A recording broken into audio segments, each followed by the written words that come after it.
آقا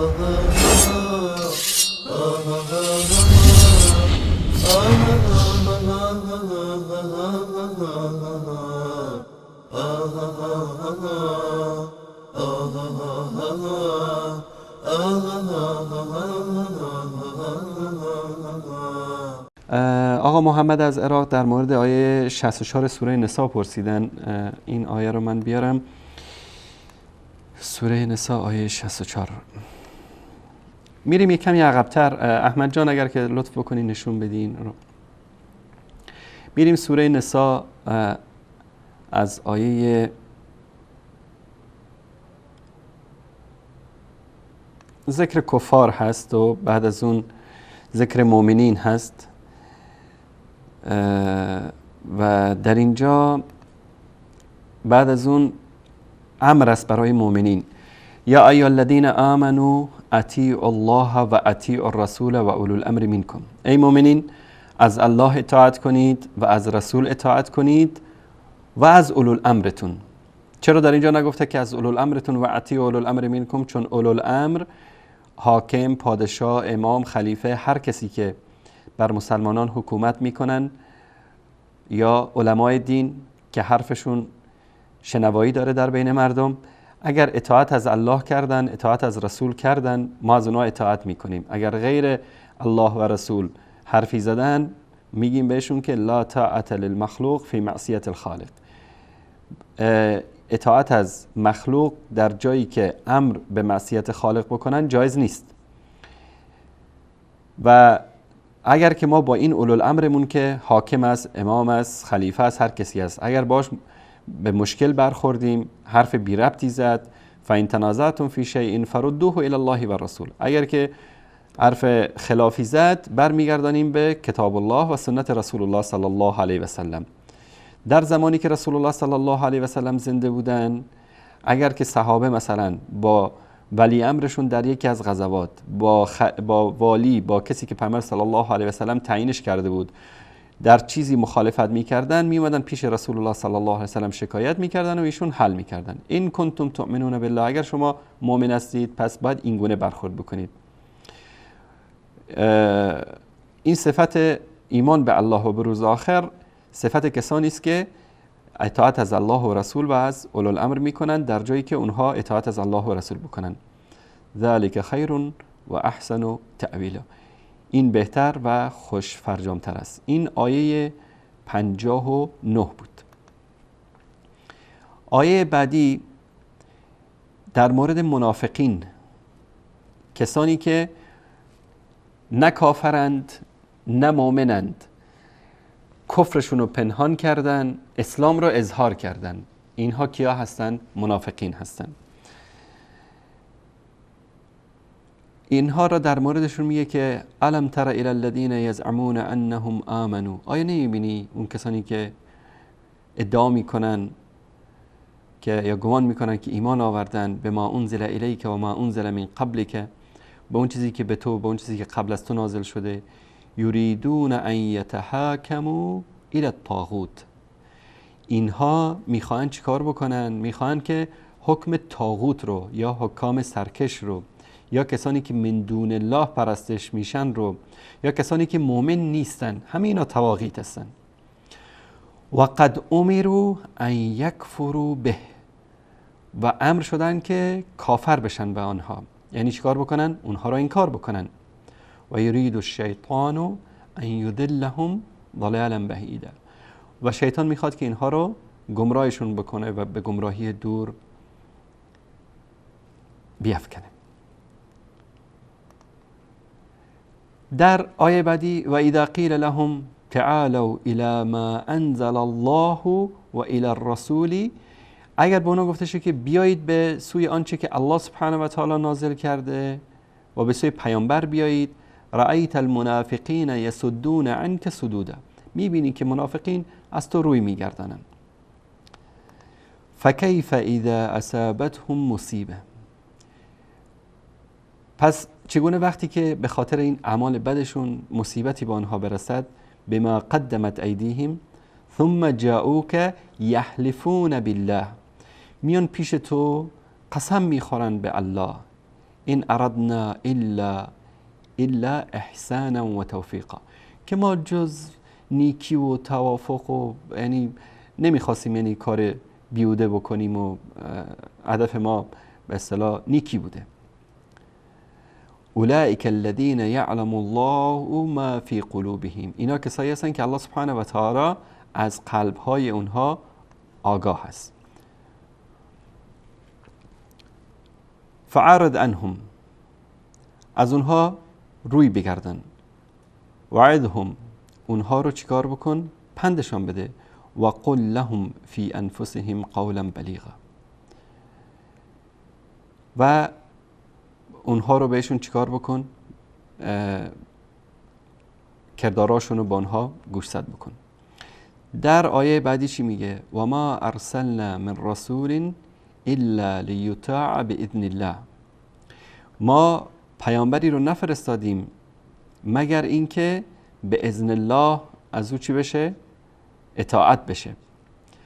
ولو انهم اذ ظلموا انفسهم، و اگر آنها وقتی که ظلم کردن به نفسایشان، جاءوک، بیان به نزد تو، فاستغفر الله واستغفر لهم الرسول لوجدوا الله توابا رحیما، اگر اینها اومدن پیش تو و از الله طرف استغفار میکردن و از تو، بیگمان الله توبه پذیر مهربان است. این آیه رو که در بین این آیاتی که در مورد کفار و مسلمان ها و منافقین هست، اینها میارن چیکار میکنن؟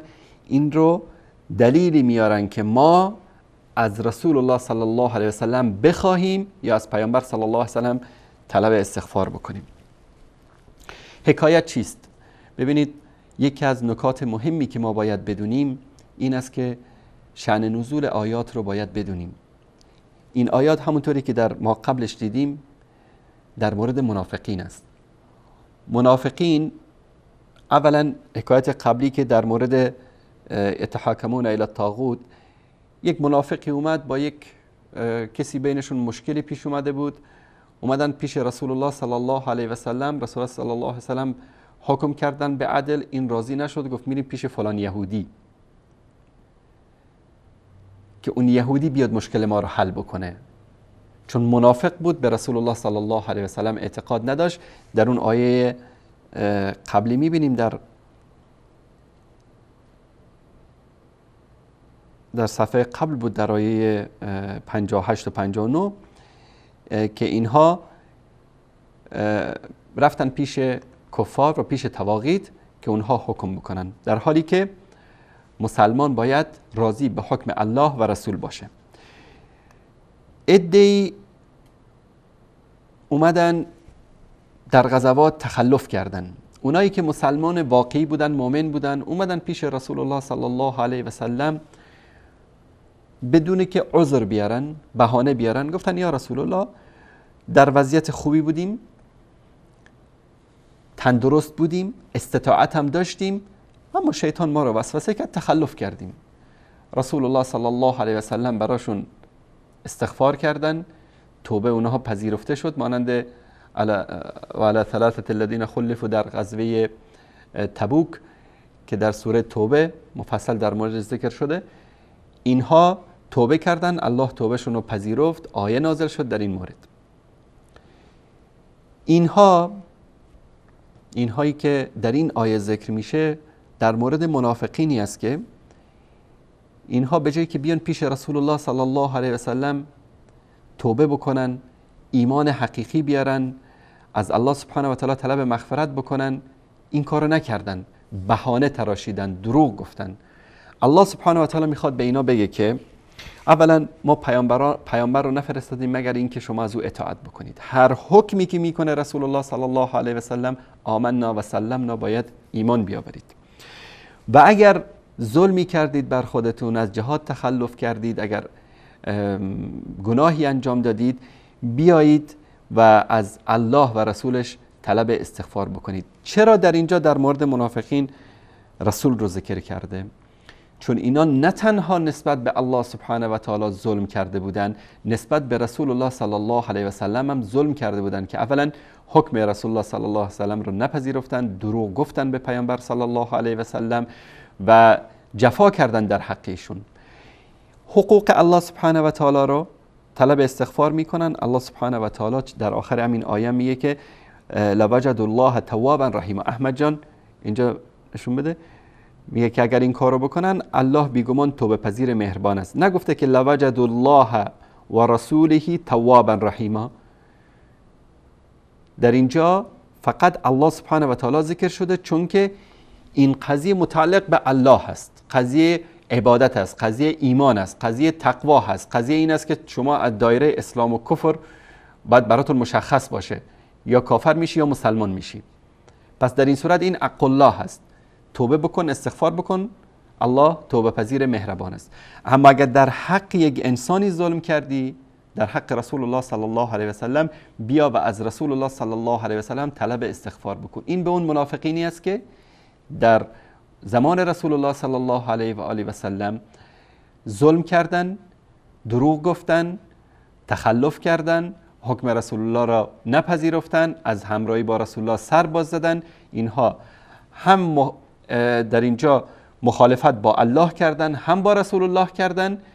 به همین دلیل باید از رسول الله صلی الله علیه و سلم طلب استغفار و بخشش می‌کردن. همان گونه که اگر شما امروز در حق یک انسانی ظلم کردید، هزار یک عبادت بکنید، الله سبحانه و تعالی اون ظلمی که در حق اون انسان کردید نمیبخشه الا که خود اون شخص ببخشه. غیبت کسی رو کردید، باید برید ازش طلب رضایت بکنید.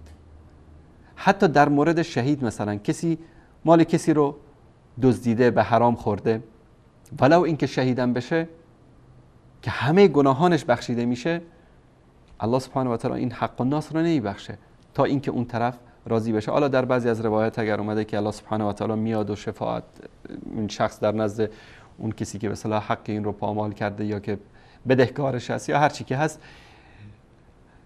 اما عموما این است که حق الله را الله سبحانه و تعالی توبه کنی، استغفار کنی، میبخشه.